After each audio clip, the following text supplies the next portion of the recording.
Un certain Cabré Franck. Cabré Franck, qui est-il? Cabré Franck est un farfelu au service de Djibril Bassolé. Qui est Djibril Bassolé? Djibril Bassolé, c'est l'homme qui chuchote aux oreilles d'Iyad Ghali et d'Alassane Dramane Ouattara. Et vous allez vous demander certainement où est le lien avec toute cette situation que nous traversons. Parce que ce qui nous intéresse actuellement, c'est ce qui se passe dans nos pays sur le terrain. Mais écoutez, ne vous précipitez pas. C'est un lien. Avant que ces opérations actuellement engagées par les terroristes ne soient déclenchées, ce sont ces mêmes réseaux de Franck Cabré et autres qui ont entrepris une communication sournoise allant dans le sens de discréditer nos forces de défense et de sécurité, en compagnie de Naïm Touré et autres, ainsi que tous les autres idiots à la solde d'Abidjan et de Paris, pour essayer de faire croire que nos forces de défense et de sécurité étaient des assassins. Newton Ahmed Bari, qui est leur mentor, a même osé qualifier nos brigades d'intervention rapide d'unités maudites dans un pays en guerre. Ce sont des gens, en fait, qui ne souhaitent pas la fin de la guerre. Ils ne souhaitent pas la fin du terrorisme. Ils ne prient pas pour la fin du terrorisme. Non. Ils prient pour la fin du régime d'Ibrahim Traoré. Ils prient pour la débâcle de notre armée. Ils prient pour la déchéance, pour la chute de notre nation, de notre patrie. C'est ce qu'ils représentent, c'est ce qu'ils sont en réalité. Ils sont systématiquement contre tous ceux qui sont pour la République. C'est ce qu'ils représentent.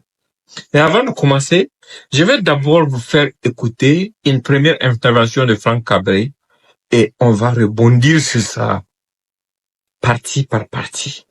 Et vous allez faire vous-même vos analyses. Un ratissage dans le camp. Et vous avez vu la vidéo? On peut comprendre ça qu'à 48 heures après l'attaque, qu'il n'y ait pas de renfort à Diapaga. Ce petit farfelu exprime dans cette première partie une frustration. Comme quoi, après 48 heures d'attaque à Diapaga, il n'y a toujours pas eu d'intervention.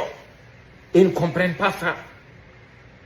Voilà. Donc, c'est pour essayer de vous monter contre le président du Faso.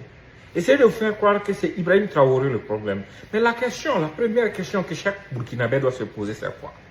Il y avait combien d'hommes formés, stationnés à Diapaga? Ils avaient quel matériel? S'il n'y avait pas d'hommes stationnés à Diapaga et il n'y avait pas de matériel, là on pouvait indexer le président. Et on ne peut pas dire c'est parce que le président et ses proches ne sont pas au front, ils sont en ville pour s'assurer que les militaires qui sont au front puissent avoir ce de quoi ils ont besoin. C'est pour ça que ça ne va pas, non. Ça n'a absolument aucun lien. Parce que même si le président avec toute son équipe aujourd'hui partent au front, ils ne peuvent pas aller sur 2 fronts à la fois, ils ne seront que sur un seul front. Est-ce que le président a envoyé des hommes formés par l'État du Burkina Faso avec le matériel qu'il faut pour juguler la menace à Diapaga? C'est ça la vraie question. Et celle-là, posée-là aux populations de Diapaga. Demandez-leur. Demandez à l'armée. Est-ce que des hommes étaient stationnés à Diapaga avec le matériel qu'il fallait? Maintenant, s'il y a eu d'autres dysfonctionnements, l'état-major fera l'enquête et va situer le peuple ou, dans certains cas, va travailler à corriger. Et c'est le plus important. Et nous sommes en guerre. Nous sommes dans une situation de conflit où il n'y a pas de pitié. Et ce n'est même pas à nous de venir nous entredéchirer ou nous entretuer ou montrer notre faiblesse aux gens. Il va plus loin dans cette partie en affirmant que Diapaga est déjà coupé du Burkina, bientôt on ne pourra plus aller au-delà de Kaya, tout. Qu'est-ce qu'ils vous montrent comme ça? C'est leur plan, c'est leur projet. Mais ils se trompent. Poursuivons. C'est-à-dire ce territoire est déjà coupé.